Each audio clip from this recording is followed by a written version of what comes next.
There have been so many great games in 2023, and on Thursday, December 7th, we will celebrate the best of the best at the 10th Annual Game Awards, streaming live everywhere from right here at the Peacock Theater in Los Angeles. Finally time to reveal the nominees across more than 30 categories. And to help select the winners, you can vote in all categories starting now at thegameawards.com.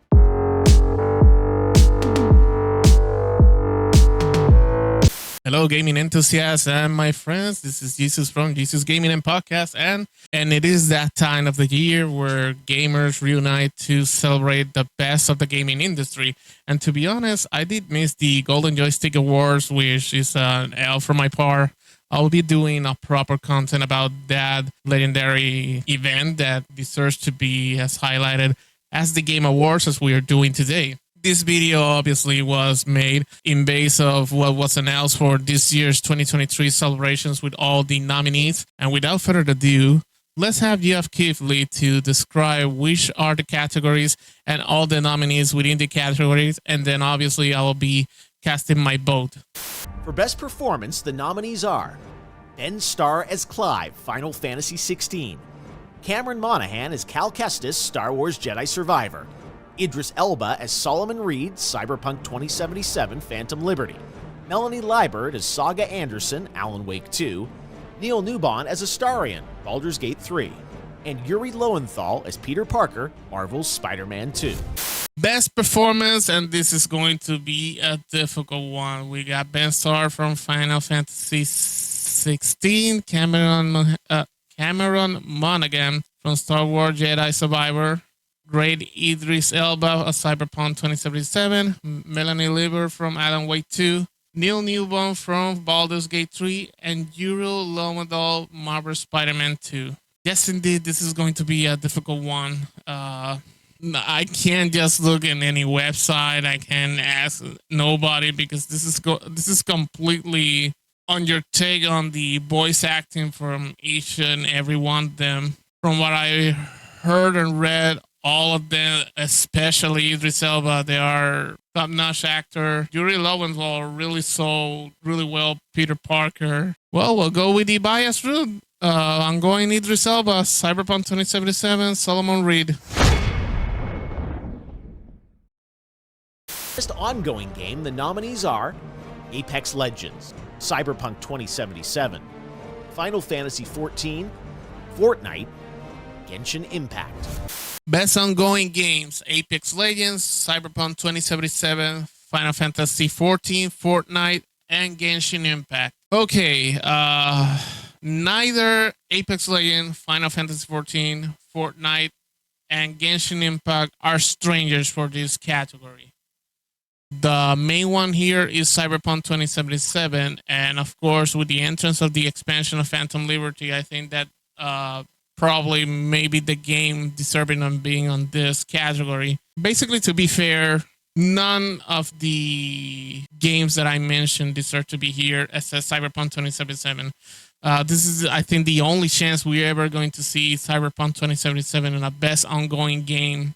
And with Phantom Liberty expansion being well so received, so why not give it the vote?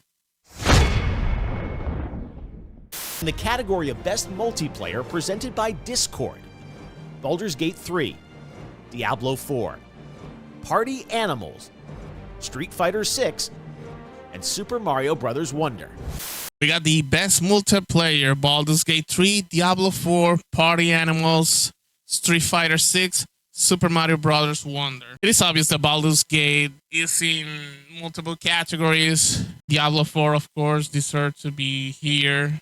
Party Animals, Street Fighter. The early days of Super Mario Bros. Game, you won't hear a Best Multiplayer Super Mario, which, with the exception of Super Mario Bros. 1, 2, and 3 back for the Nintendo Entertainment System, Super Mario games, like main launches, are not known for being multiplayer games. So it's kind of a blast of a past seeing Super Mario Bros. Main game in this kind of category.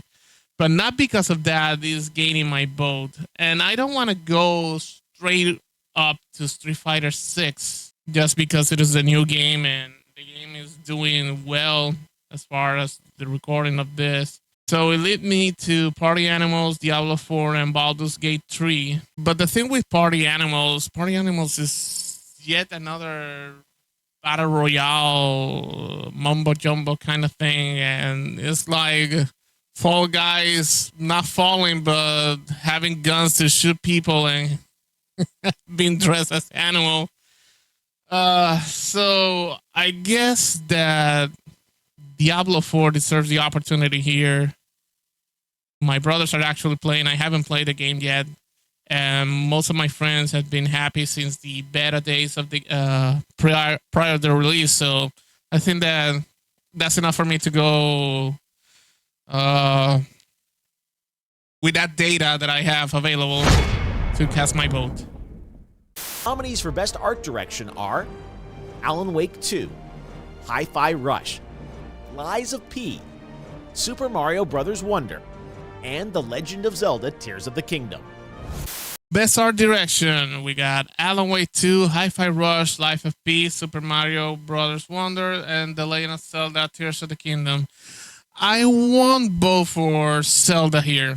And Best Art Direction, I think it won't be fair, taking in context that The Legend of Zelda Tears of the Kingdom was actually based on discarded ideas for expansion for the original game of Nintendo Switch, The Legend of Zelda Breath of the Wild. Actually, the game also was launched on Wii, which is not an original Switch game. But anyways, just because of that, I think it won't be fair to vote for The Legend of Zelda here. I know that there are going to be Zelda fans that are going to vote Zelda regardless. Super Mario Bros. Wonder, I don't deny the elements or original elements that the game brings, but there's still the same concept that we are behind Bowser acquiring new powers. We got a new settings, but it's all based on what we already know about the Super Mario franchise. So I think that this should go between Alan Wake 2, Hi-Fi Rush, and Lies of P. From the facts and info that I got, I think that I'm going to follow the community here, and I think the community is driven to go for Lies of P because of all the things that the game brought, being like a serialized alternate story of Pinocchio and Geppetto, and I think that I should really follow gaming community here and Lies of P get the best art direction. Best Score and Music, the nominees are Alan Wake 2, composer Petri Alanko, Baldur's Gate 3, composer Borislav Slavov, Final Fantasy 16, composer Masayoshi Soken, Hi-Fi Rush, audio director Shuichi Kobori, and The Legend of Zelda Tears of the Kingdom, composed by Nintendo Sound Team. Best Score and Music, we got Alan Wake 2 with composer Petri Alanko, Baldur's Gate 3 with composer Borislav Slavov, Final Fantasy 16 composer Masayoshi Soken, Hi-Fi Rush audio director Shuichi Kobori, and The Legend of Zelda Tears of the Kingdom, composed by Nintendo Sound Team. In normal years, when alternatives were not as big as it is today, I will have voted right away for anything related to Final Fantasy. Alan Wake 2, of course, the score behind the suspense and terror, I think that gives that nature thing or the natural thing to that appeals to horror or terror fans on content with blood, guts, mystery, and everything, including games and movies. This is going to be a difficult one. You know what? I'm going to the safe route and going for my buy apps. I'm calling buy apps here, and I'm going for Final Fantasy 16 because I can honestly and objectively say anything else because I need to play more of the other games. Audio design nominees are Alan Wake 2, Dead Space, Marvel's Spider-Man 2, and Resident Evil 4. Best audio design game. I remember last year voting on Call of Duty because this is not the music score or anything. This category is utilizing the environment, weapon sounds, loading, reloading, bullets being fired, you name it. So that's why I decided last year to vote Call of Duty Modern Warfare 2 Remake, because the ASMR effect on weapons loading and discharging, firing, and bullets, everything. I think that was a big detail here. Now, with this category and the list of games, Alan Wake 2, Dead Space, Hi-Fi Rush, Marvel Spider-Man 2, and Resident Evil 4 makes it a little more difficult to have some elements that you will choose for a best audio design. I think that in retrospect, Hi-Fi Rush, I think the game is lacking on a big differential because of the soundtrack at all. And remember, this category is the best audio design. It's the usage of all your environments and everything that is within the setting of the game. It's not just the music. So I think the Hi-Fi Rush is the weak link here. Marvel Spider-Man, web swing, the effects and explosions and everything. I think the Resident Evil 4 could be the answer for the ASMR that I was talking about, the weapons that make me vote last year's Games Award on this category for Call of Duty. And Dead Space and Alan Wake 2, I need to play them to actually have a good vote here. So taking a retrospect about the details on Call of Duty last year, I'm going for Resident Evil 4 here. Are this year's nominees for Best Adaptation: Castlevania Nocturne, Gran Turismo, The Last of Us, The Super Mario Bros. Movie, and Twisted Metal. Best adaptation, and no, this is not games. These are adaptations like TV series, animes, and movies. We got Castlevania Nocturne, Gran Turismo, The Last of Us, The Super Mario Bros. Movie, Twisted Metal. Right off the bat, I know this is going to be between The Last of Us and The Super Mario Bros. Movie. As much as I'm on by apps that I want to be on this category in particular, this category is between The Last of Us and The Super Mario Bros. Movie. So we got another tug of war and a proxy war between Nintendo and Sony for the supremacy of each original intellectual property. I haven't seen Gran Turismo yet, neither Castlevania Nocturne, but I did saw Twisted Metal, and I would love Twisted Metal to be a little more appreciated. Basically, as the recording of this, I am just like a week, maybe 2 weeks since I saw the series, and I was pretty impressed how in one season who compile all things that you know about Twisted Metal and Twisted Metal 2 back from the PlayStation days, 1996, 1997, and then having some element on 2001's Twisted Metal Black, all compiled in just one season, which I think that if you don't do it normally or you don't do it correctly, you can overwhelm the spectator, especially the ones that never heard about the game before. But I believe that the organization and the mixing of original content, original story, and the elements of what Twisted Metal is known for, I think that is why Twisted Metal should deserve the opportunity, which I will give it right now. Again, I am not confident that Twisted Metal is going to win, okay? But if I'm going to be that guy, to be that distorted note in the song or the symphony, yes, I'm going to do it because I don't know, The Last of Us, a Super Mario Brothers movie, they're gonna be the winners. One of them is gonna be the winners, but I think that we can agree that we can disagree, right? For Best Narrative, the nominees are Alan Wake 2, Baldur's Gate 3, Cyberpunk 2077 Phantom Liberty, Final Fantasy 16, and Marvel's Spider-Man 2. Best Narrative category, we got Alan Wake 2, Baldur's Gate 3, Cyberpunk 2077, Phantom Liberty. This is just the expansion, not the whole game. Final Fantasy 16 and Marvel's Spider-Man 2. I haven't finished my Alan Wake remaster route yet. Of course, Baldur's Gate 3 will be an easy win here. What I have jumped in on Phantom Liberty expansion had me inclined on considering Cyberpunk here, but of course, Final Fantasy 16 best narrative is a no-brainer when you don't consider any situations, including what's also belong to this list. And finally, Marvel Spider-Man 2, won a big launch from PlayStation directly this year, so of course it's gonna be on this list. But I think that Alan Wake 2 deserves a chance here. I think that what the games bring as a sequel and the continuation of the original story, which is a story within the story itself, I think that makes it like a outstanding narrative that the category explain here. So there you have it, Mr. Wake. Year's nominees are A Space for the Unbound, Chance of Sonar, Goodbye Volcano High, Chia, Terra Nil, and Venba.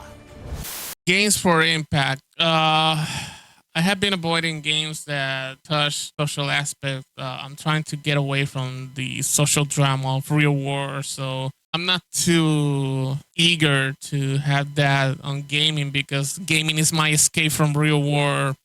Why should I play a game that let me remind of the real war? But this time I'm going by apps because Tisha is not a stranger game to me, so let's not waste time here.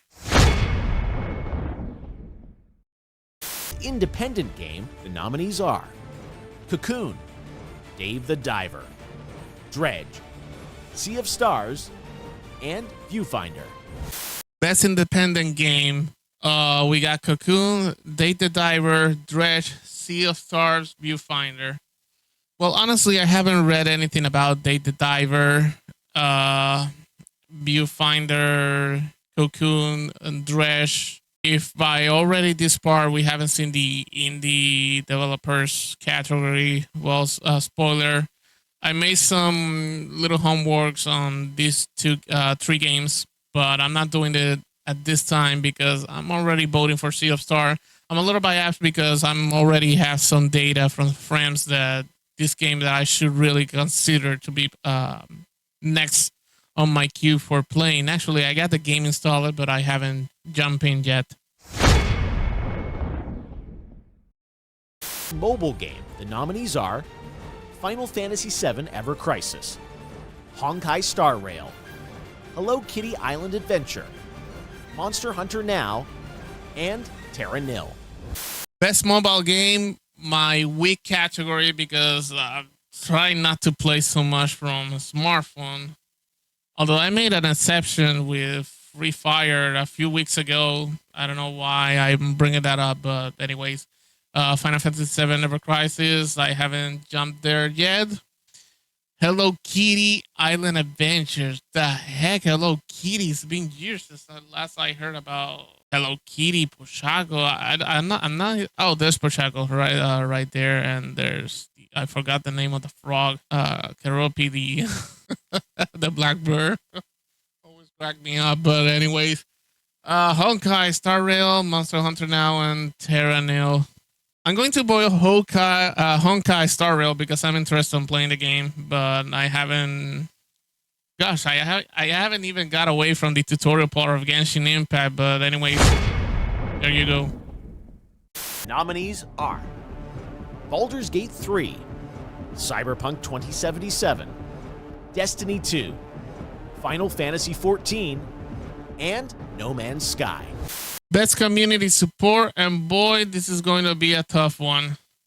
Baldur's Gate 3 by Larian Studios, Cyberpunk 2077, CD Projekt Red, Destiny 2 from Bungie, Final Fantasy 14 Square Enix, No Man's Skies, Hello Games.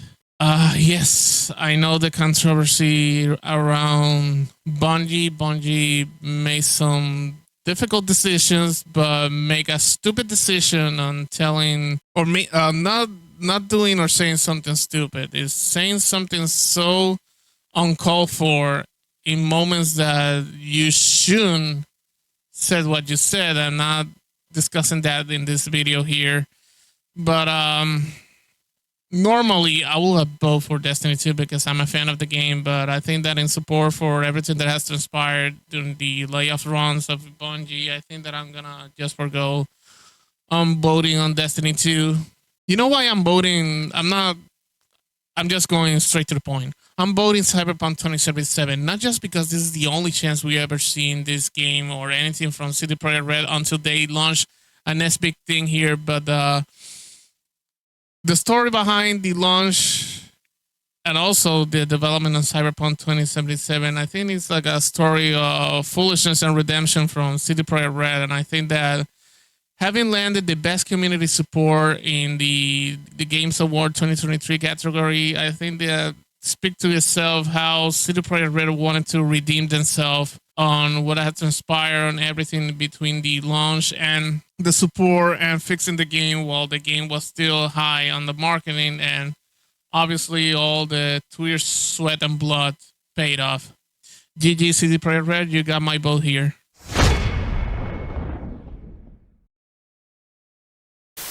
The nominees are Cocoon, Dredge, Pizza Tower, Venba, and Viewfinder.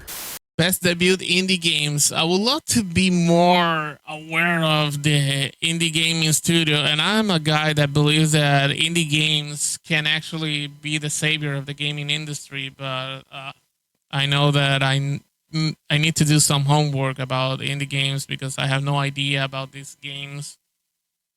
Cocoon by Geometric Interactive, Dredge by Black Salt Games,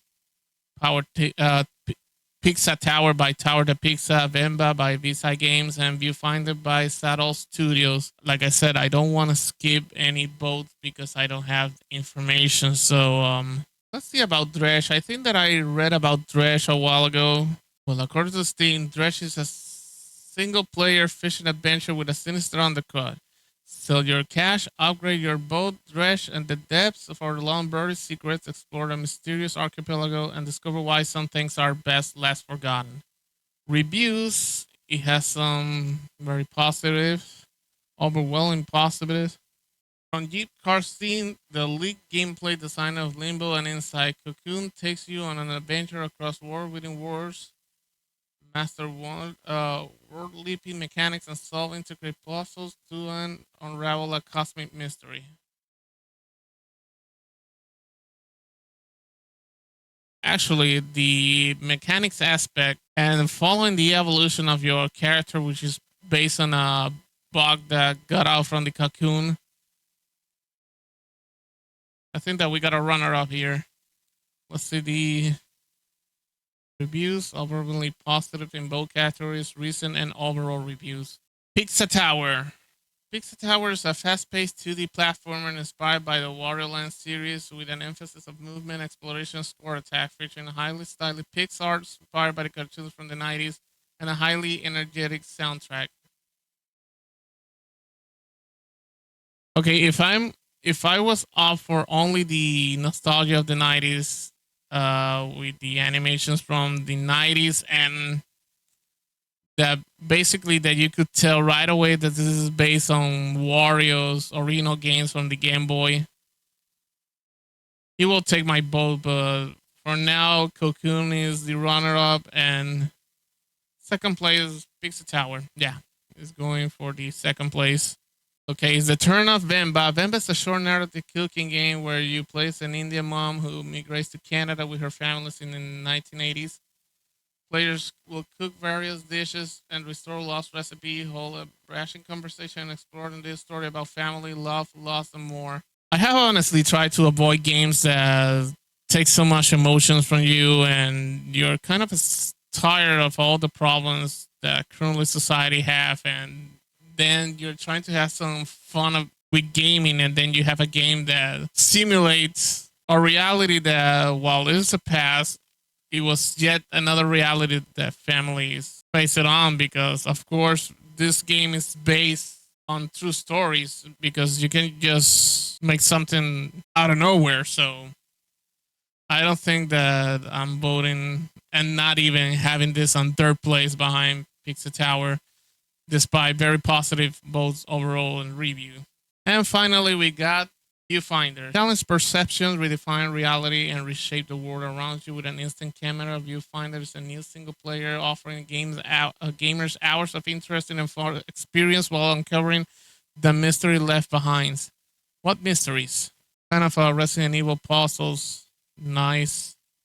Now this game does really deserve the third place, but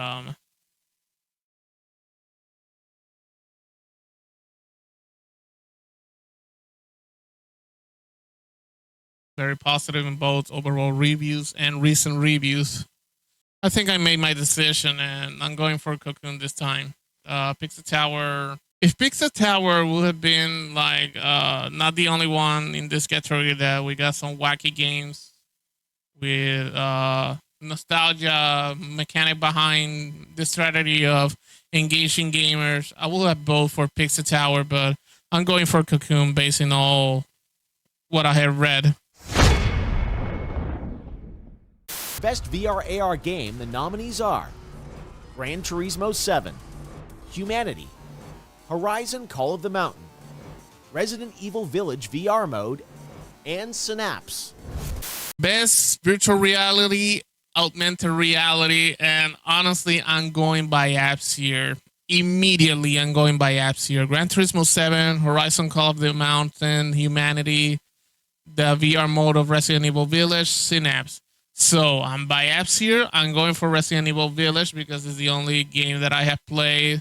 I would love to play this on a VR, but investing a virtual reality set almost at the cost of console just for one game, it's not logical, economically speaking. But anyways, here my bias vote. Content Creator of the Year, the nominees are Iron Mouse, People Make Games, Quackity, Spreen, and Cypher PK. Content Creators of the Year, the colleagues category, or I think I kind of feel like I can call them colleagues.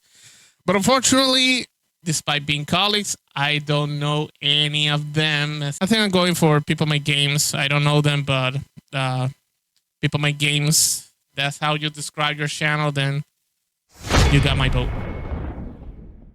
Nominees are Final Fantasy VII Rebirth, Hades 2, Like a Dragon Infinite Wealth, Star Wars Outlaws, and Tekken 8. The most anticipated game, and if you know me and you have been following my content before my hiatus early this year, you will know how this will go, but let me go with the games first. Final Fantasy VII Rebirth, the second entry in the remake saga, which I knew that Square Enix wouldn't revisit the original Final Fantasy VII lore in this completion. I mean, do you imagine having your PlayStation 1 3D story being compiled in a 3D-ish world in a Blu-ray? And no, a Blu-ray equivalent of 3 PlayStation discs is probably like 5 or 6 Blu-ray if you're going to upscale all the Final Fantasy VII lore into the aspect that Square Enix has to bring, like it did on the remake. So if you don't know, Final Fantasy VII Rebirth is the second chapter of 3 about the remakes that started a few years ago and will continue where the game left off. There are some rumors on whether this time the Rebirth launch will stop right into the end of this one of the original game, so I'm not spoiling anything. If you haven't played the game, just play it. But there is a big impact in the end of this one of Final Fantasy VII original game back in the PlayStation from 1997. Hades 2, I haven't played neither Hades 1, Hades 2, so of course I'm not voting for a game that I haven't played, but I know about it. Like a Dragon, well, of course, this is the anticipated game. Fool me, of course. I won't vote Hades 2 because I haven't played the first game. Correcting that. Like a Dragon Infinite Wealth, I did watch some people playing Like a Dragon or Yakuza 7. Ryogatoku, or I forgot how the name of the studio was, actually said that Yakuza will be phased out and the game will just be known like a dragon. I'm not so like I must have this game when it is released. Of course, I will try the Yakuza series from Yakuza 0 and not the Yakuza Kiwami series. I would like to find the original Yakuza games from PlayStation 2, which is pretty much good news for retro gaming aspect for my content. Star Wars Outlaws, as a big Star Wars fan that I am, and I'm really eager to see how Ubisoft use this first opportunity to make a good Star Wars games. But let's be honest, Ubisoft has an already distorted roadmap, and I don't believe that this game is going. I don't believe this game is going out next year. So there you have it, all these games that I just mentioned. But as I said earlier, if you have been seeing my content since last year and before my hiatus early this year in 2023, well, you'll see that I already sold about Tekken 8. I'm a big Tekken player. Warren is my main character, and of course, I'm looking forward what's next on the King of Iron Fist Tournament 8. Blow my mind in Tekken 7, lore speaking. I want to see how it all ends. And mainly the return of Yun Kazama since Tekken 2. And maybe much people are speculating about what's her role now with all her implicit appearance in the tag tournament games. Nominees for Best Action Adventure Game are Alan Wake 2, Marvel's Spider-Man 2, Resident Evil 4, Star Wars Jedi Survivor, and The Legend of Zelda Tears of the Kingdom. The Best Action Adventure category: Alan Wake 2, Marvel Spider-Man 2, Resident Evil 4 Remake, Star Wars Jedi Survivor, The Legend of Zelda, The Tears of the Kingdom. Okay, I'm going by apps here. I haven't played, with the exception of Zelda and the exception of Resident Evil 4 that I played in the original version. This is the remake, actually. I think I'm going for the Resident Evil 4 remake, just by apps here. I'm planning. Actually, I'm starting playing the original Alan Wake game to understand where this guy came from. So bear with me until I illustrate myself here. Role-playing game, the jury selected Baldur's Gate 3, Final Fantasy 16, Lies of P, Sea of Stars, and Starfield. Best RPG game here, and this category. Back in the day, I will tell you that I will go right straight to Final Fantasy 16, but this ain't going to be the year. We got Baldur's Gate 3, Final Fantasy 16, Life of P, Sea of Stars, and Starfield. The only category that you will see Starfield, or we have seen so far here. By the way, if you have seen my channel, you have seen that I have been a little high on Starfield content. Trying not to spoil it much thing, but focusing on the lore. Just because of that, I'm not voting Starfield, because I believe that Starfield deserved to be in the game of the year, but it didn't make it. But I don't want to just to vote Starfield because I enjoy the game, and no, it's not on Gotti. I'm going both here. No, I'm not doing that. Since the start, I have read, and some friends are telling me that I'm missing out because I haven't started the game yet. I have it installed on my computer, but I haven't start the game. Life of P, of course. I read everything good about this game and this kind of a serialization of a Pinocchio story. Final Fantasy 16, I haven't started the game yet. I remember winning this license or a copy of PlayStation 5 version via Rock Show, a fellow gaming content creation that I managed to follow him during the heydays of Stadia, and I wasn't expecting to win, but I did. And now that I finally got my PlayStation 5 console, I'm going to be diving in the game, but To be honest, my vote is going for Baldur's Gate 3.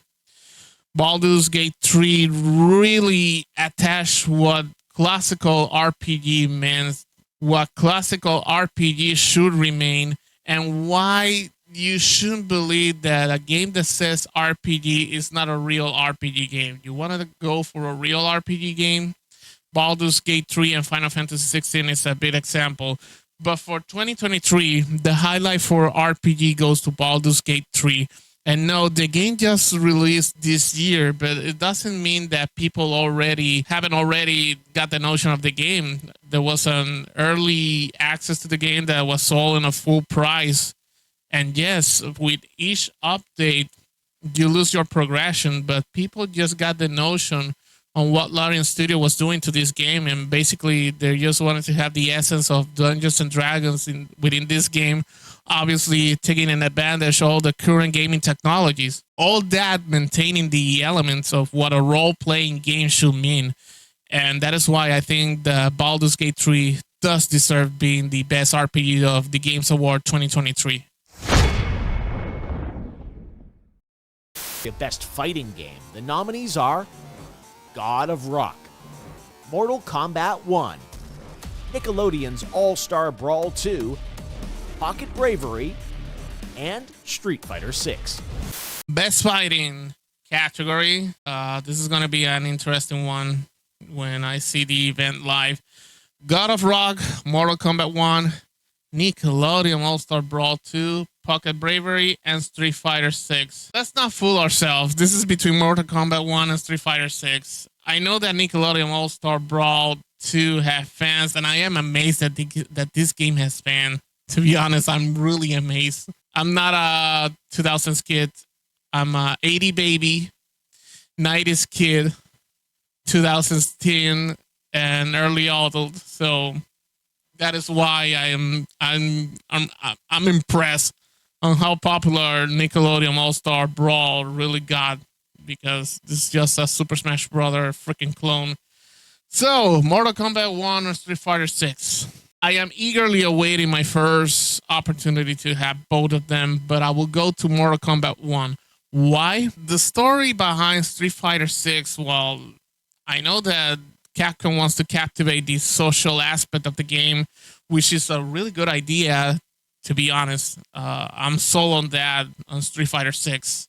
And of course, the esport community and the FGC fighting gaming community and all that. But I think that Mortal Kombat 1 brings a new vibe to the 30 years old franchise and maintain the old formula, but captivating new audiences and not without the compromising the classical or original fans from back in the day. So I think that NetherRealm Studio and Ed Boon and his team and I think that he was in a situation that he needed to make some refresh on the concept before repeating things itself. Like, should we do like we did back in Mortal Kombat, what was supposed to be in Mortal Kombat 9, or we're just giving a subtle reboot? And I think that this reboot for Mortal Kombat 11 to Mortal Kombat 1, I think is one of the most creative things that you could ever do without compromising your old fans, having the game to be as clear as possible that this is a fighting. This is the same Mortal Kombat that we knew back from the 90s. And of course, calling out new fans and getting new fans interested. So there you have why I'm voting for Mortal Kombat 1.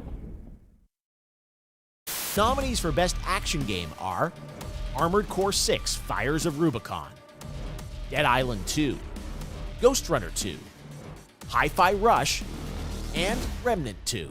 Best Action Game: Armored Core 6 Fires of Rubicon, Dead Island 2, Ghost Runner 2, Hi-Fi Rush, Remnant 2.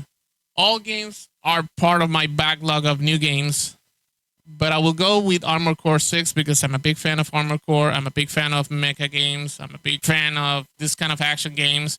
And Armored Core 6 or Armored Core games in particular get always this kind of a mystique that it is a rare game because each and every launch of game, it gets rare to get, hard to get by.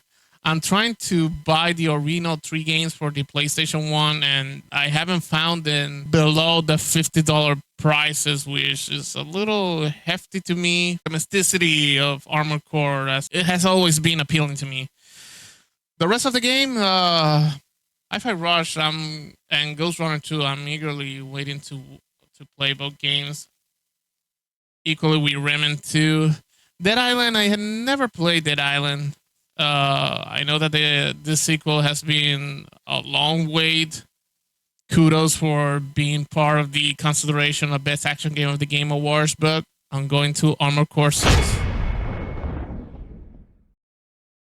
Year's nominees for innovation and accessibility are Diablo 4, Forza Motorsport, Hi-Fi Rush, Marvel's Spider-Man 2, Mortal Kombat 1, and Street Fighter 6. Let's start with Diablo, and I'm using the webpage Can I Play That has some accessibility reviews. Let's read about Diablo 4. The pros is that accessible screen reader, fully customizable mouse and keyboard controls, colorblind filter, text-to-speech options for chat, expanded difficult settings. There are some cons here. Fast-paced combat can be daunting. Skills like customization lag behind level progression. I think that this is a general thing, not supposed to be affecting any aspect of accessibility, especially the second point. For some Motorsport, we got driving assistant controls are available in several categories. There are presets, making it easier to quickly set up driving assistant, or players can individually change settings. Settings range from suggested lines indicating the driving lines on the tracks, when to brake, to traction and stability controls. Brake throttles and steering assist offer a wide range of assistance, helping players control the car with minimal inputs as is needed. This is an important one. Minimal inputs and having your car driving like it's supposed to be. I think that's a big one for me. Subtitle and audio. Obviously enable subtitle, adjust the mix, the volume, many different category sounds, voice and chat, sound effects. If players want to be heard by others in an online session, this is something that all games are supposed to have as a default, not just because of accessibility. All right, this is important. Visual accessibility and blind driving assist. Several settings are available for visual accessibility in Forza Motorsport. This include color blinds, most for the UI and the world. For the words, track, cards, etc., this comes in the form of filters where the user interface allows the players to change certain colors. Increased contrast help the readability of certain UI elements, while the heads-up display contrast and the text scaling is adjustable as well, similar to menus texture. Blind driving assist. A large part of the article dedicates itself to the impressive suite of blind driving assistant. Explanation is provided for each assist. Players can adjust the volume and pitch of each separately, as the assist relies heavily on stereo panning on the sound. They're the best experience with headphone. Steering guide helps players by panning engine and tire sounds in the direction they need to go. Players can choose to invert this if they prefer. Deceleration cues are audio indicators. Nice. This is actually really nice. Players want to decelerate. So basically, the blind driving assist is the game letting you know if you have eyesight impairments, or you're partially blind, or you're totally blind. You can still enjoy the game, obviously, with having some sound cues, so you can press the whatever button you have of the gasoline pedal and the brake pedal or the shift pedal. Well, so far, Forza is winning my vote here. With Hi-Fi Rush, we got the visual and audio adjustment. The game allows you to separately toggle subtitles to several categories and adjust the way subtitles are displayed. This is a common thing. Okay, before anything, not that I am trying to not saying it's not important when I say that this is a common thing, but what I'm looking here is things that are get to the next level about accessibility, and that is why at this point I have Forza Motorsport in first place.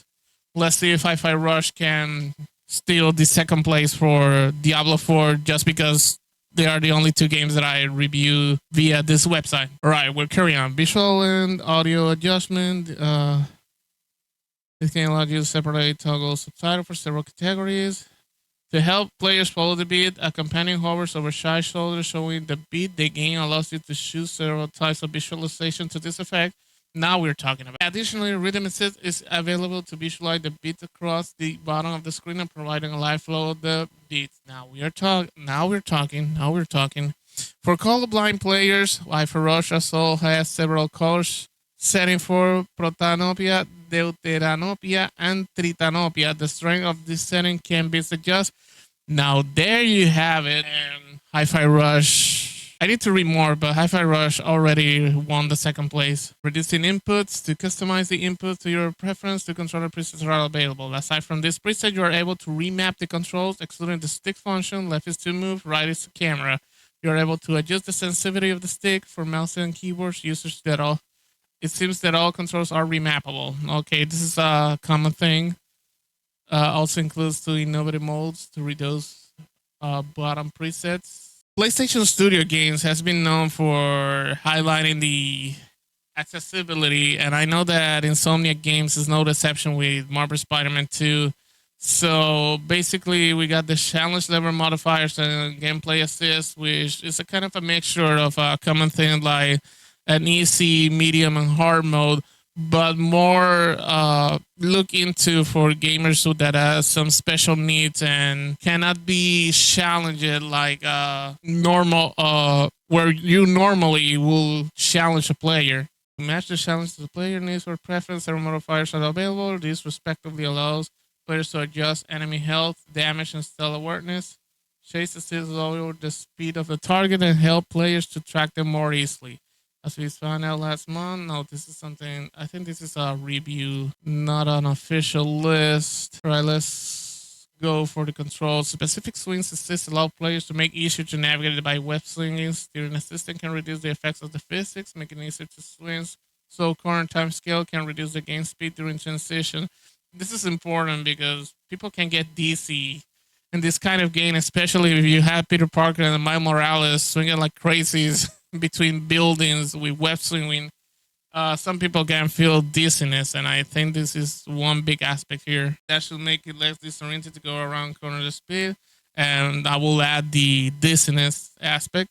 Players can invert the look of the camera, wet wings, control axis, the intensity of the vibration is adjustable. Audience subtitle. I think that we got some common things here. Actually, this is interesting. The audio frequency controls are a novel set of options allowing players to disable uncomfortable sounds. Oh, this is nice. High frequency cutoff. This is nice. Visual accessibility. The game includes a high contrast mode to provide low vision players. This mode seems very customized, allowing players to apply colors to the player, allies, and non-playable characters. Enemies can even be colored differently depending on the type of enemy. Different kinds of interactable and collectibles can also be made more visible. All right, this is common thing, but it's nice to have. Mortal Kombat 1. Visual and audios. Audio cues are available in invasion mode locations. For sound will play for the up, right, down, and left direction to indicate its status. The status can be objected, available, locked, or no path. Players can adjust the brightness and move the health bar down closer to the low focal point of the screen. The article confirmed that the colorblind consists of several players. Intensity. Okay, this is getting now like a thing that you normally will see now in this kind of a list of accessibility. So it makes it a little more difficult to reach a decision when you don't have a big impact or a big differentiator. As of this moment, honestly, Forza is still winning my vote. But just to be fair, let's see if Street Fighter can have anything different. We got the pros, comprehensive audio cues, fully customizable head on their display, accessible window mode, streamlined combo option, dynamic camera assist. The cons: no menu narration, no caption, and accessible control type is limited to certain modes. Yikes! I think that Street Fighter 6 already won the last place here. So in base what we just saw, and I think this is the category that I most invested time on getting some sort of information. This time Microsoft again. I think the last year in this category of innovation and accessibility, it was a Microsoft branded game. I don't remember if it was Forza actually, but this year Forza Motorsport from Xbox Game Studio and Turn 10 Studio just won my vote. Best Family Game. The nominees are Disney Illusion Island, Party Animals, Pikmin 4, Sonic Superstars, and Super Mario Bros. Wonder. Best Family Games category, and we got Disney Illusion Island, Party Animals, Pikmin 4, Sonic Superstars, Super Mario Bros. Wonder. This is a big proxy war like in the old days between Sega and Nintendo with Sonic Superstar and Super Mario Bros. Wonder. Pikmin 4, I think, is falls here better than the best simulation category. Party Animals, I don't get what Party Animals is doing here. Disney Illusion Island will get the vote if this was a heavy Nintendo Switch category nominees, but I don't think that Disney Illusion has any chances here. Hey, but that doesn't take it away that making it to the list of nominees is just one big step. I'm not taking anything from Disney Illusion or any games that I have avoided to vote. It's not that I'm taking anything from it. Just being on this list is already a win.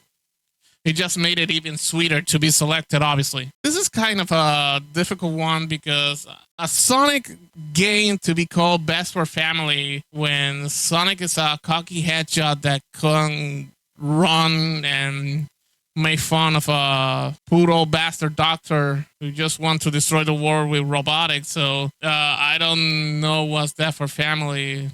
Well, despite all the cartoons that had been produced since the inception of Sonic the Hedgehog in America. Super Mario Bros. Wonder seems like a strong one here. But yeah, I think that I'm going for Super Mario Bros. Wonders, but ironically, for the multiplayer, I didn't vote for Super Mario Bros. Wonder, but in the context of why the family should consider this game is that you can play 4 characters at the same screen, something that is not common seeing on a Super Mario game. So there goes my vote for Super Mario Bros. Wonder.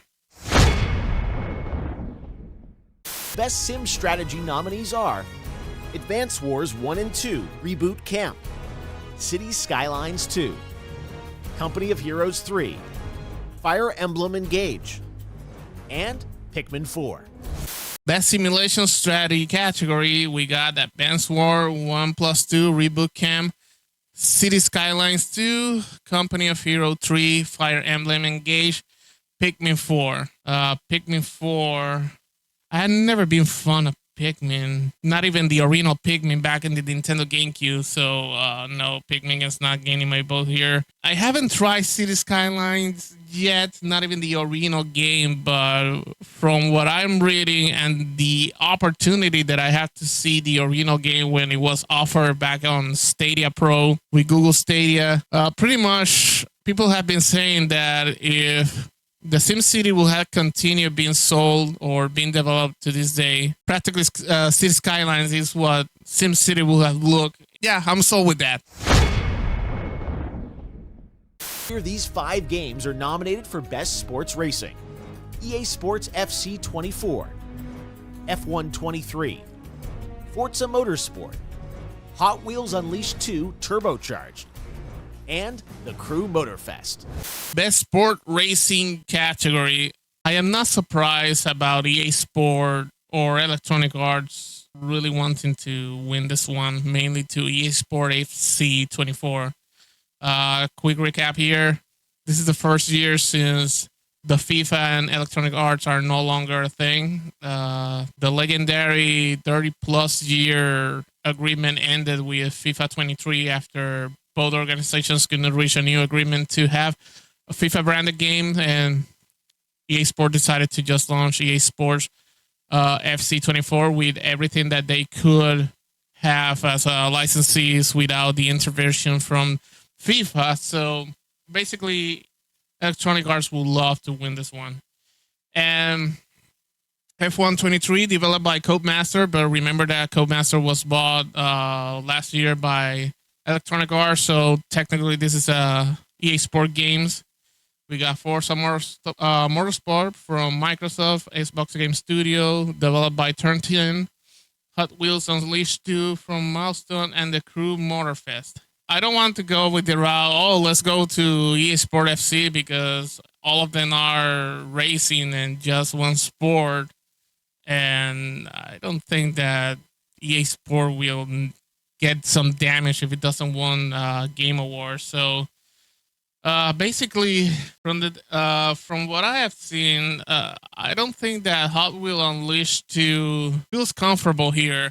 And don't get mad at me at the comments. Hear me out. When you compare a game that is like a thematic for toy brand with the like of F1, Forza Motorsport, or the Crew Motorfest, you can see that some discrepancy here, because all the three games are based on real life cars, on real life competition, real life racing.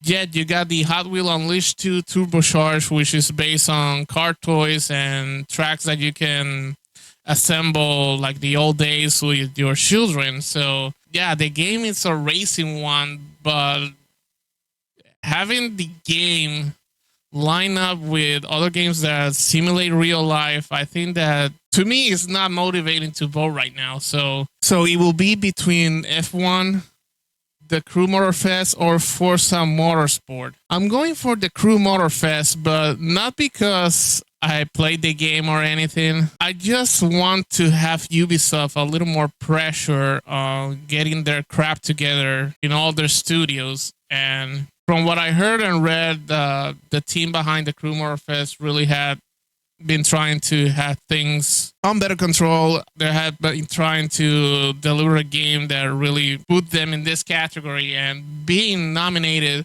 along with F123, which, by the way, F1 games, if they're anything close to iRacing, which I do believe that iRacing should have been included in this category, being lined up with F1 and Forza Motorsport, because hello, Forza is Forza.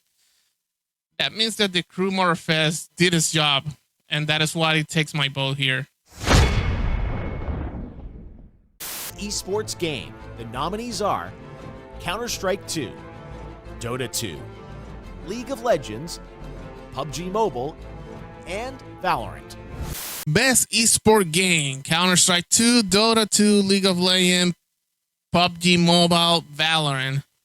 I am surprised that PUBG for PC console is not here, but mobile, playing from a smartphone, an iPhone, or Android, in a perfect alternate universe, Windows 10 phone, BlackBerry. I can't believe that PUBG OG or PUBG console or PC game is not even here. It's so weird.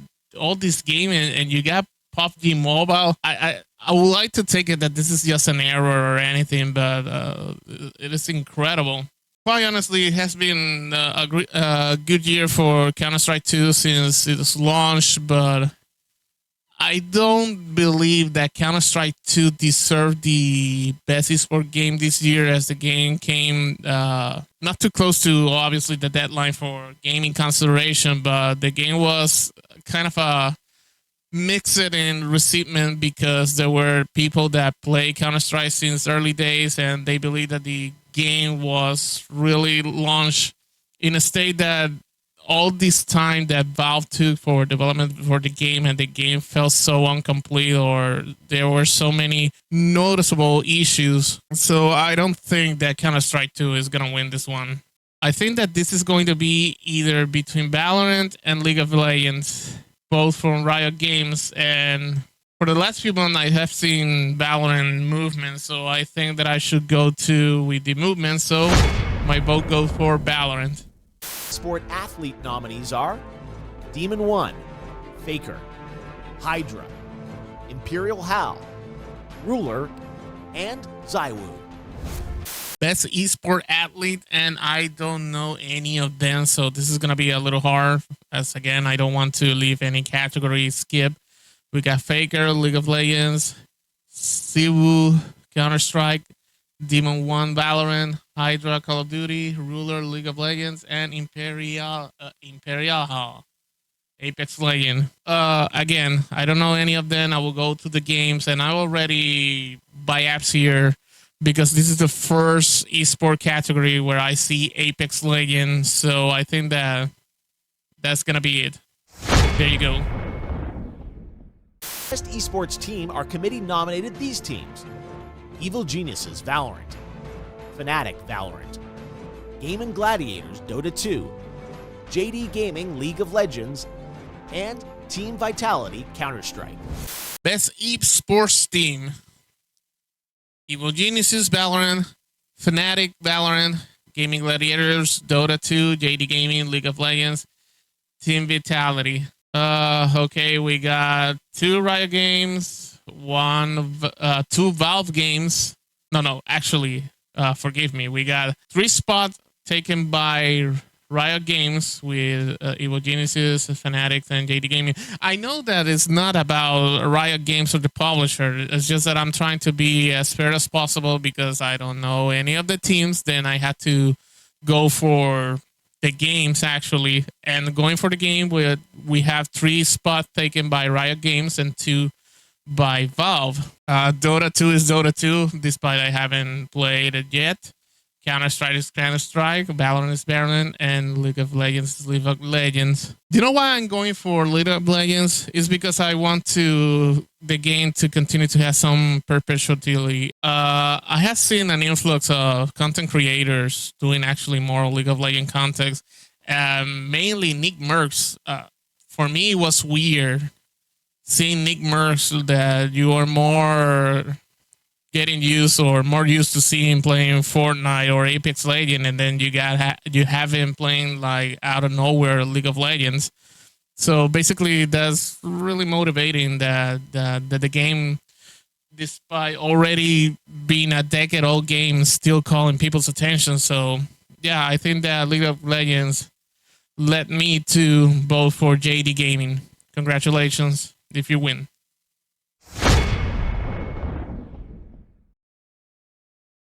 Esports coach nominees are Potter, Homie, Gumba, Ecstasy, and Sonic.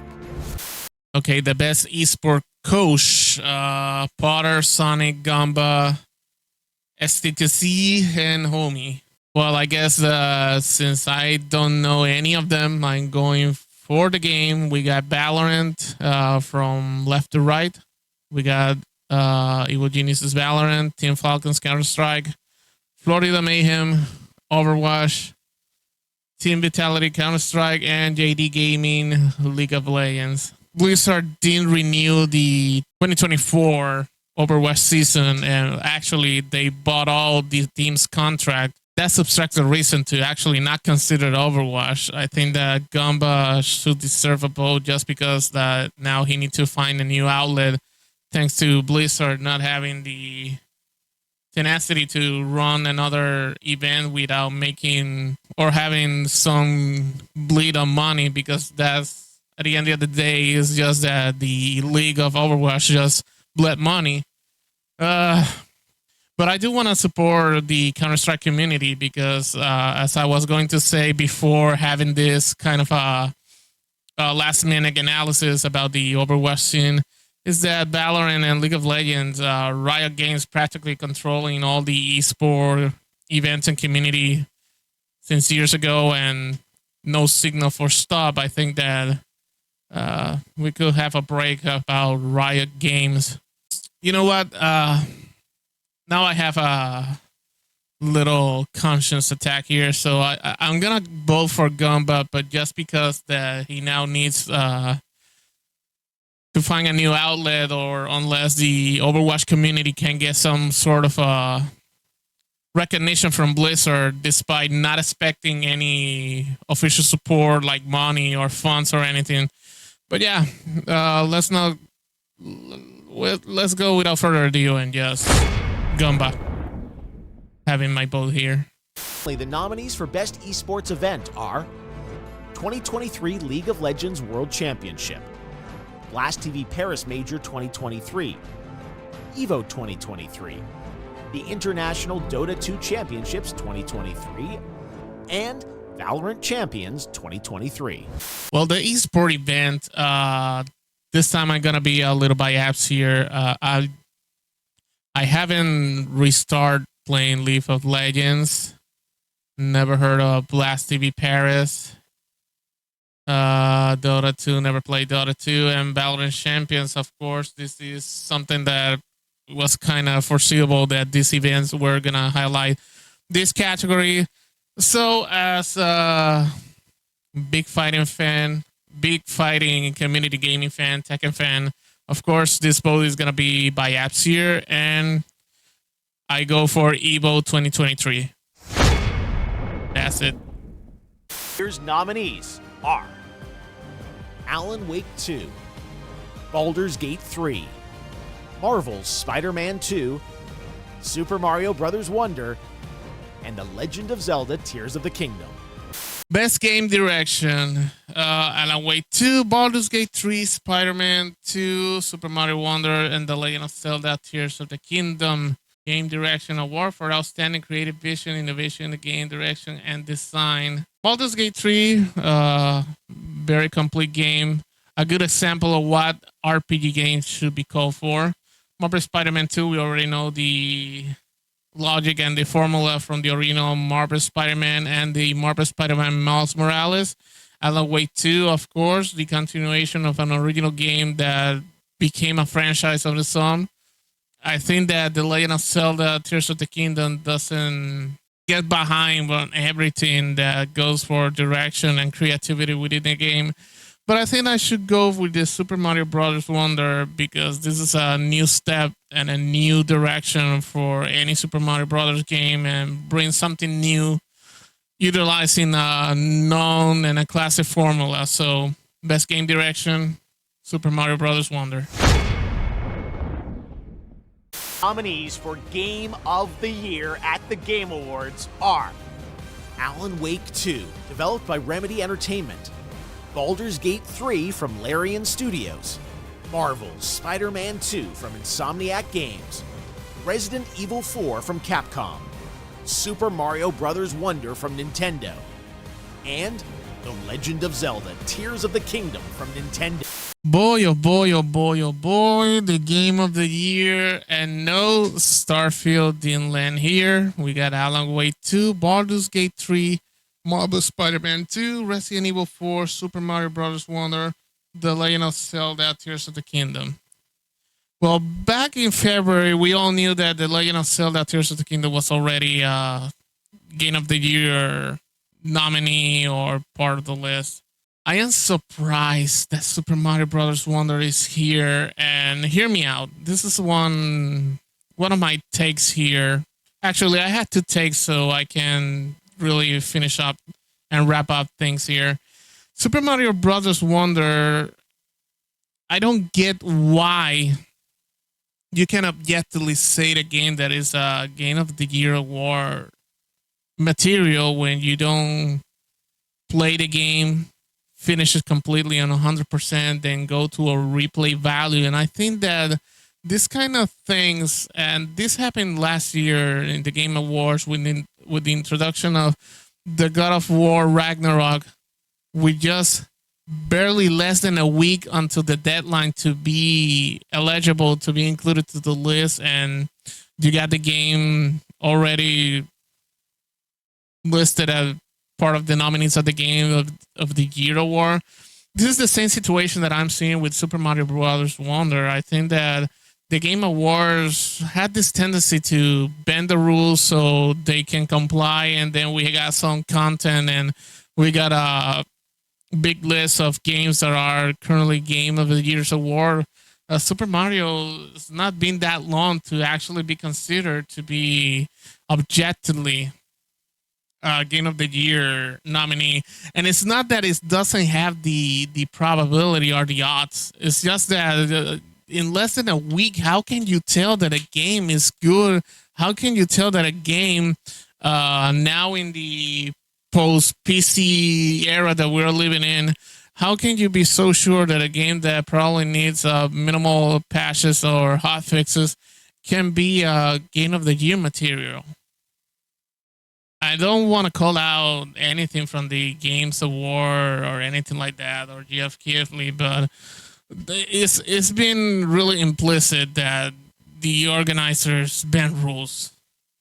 Is that definitely they bend rules just for the sake of having content and having games to be included here. And honestly, it's not that I'm taking anything away from Super Mario Brothers Wonder, but I think that it could have waited for next year. In my honest opinion, it could have waited for the next year, the Games Award 2024. I understand that there's some pressure because this is the 10th show. This is the 10th anniversary.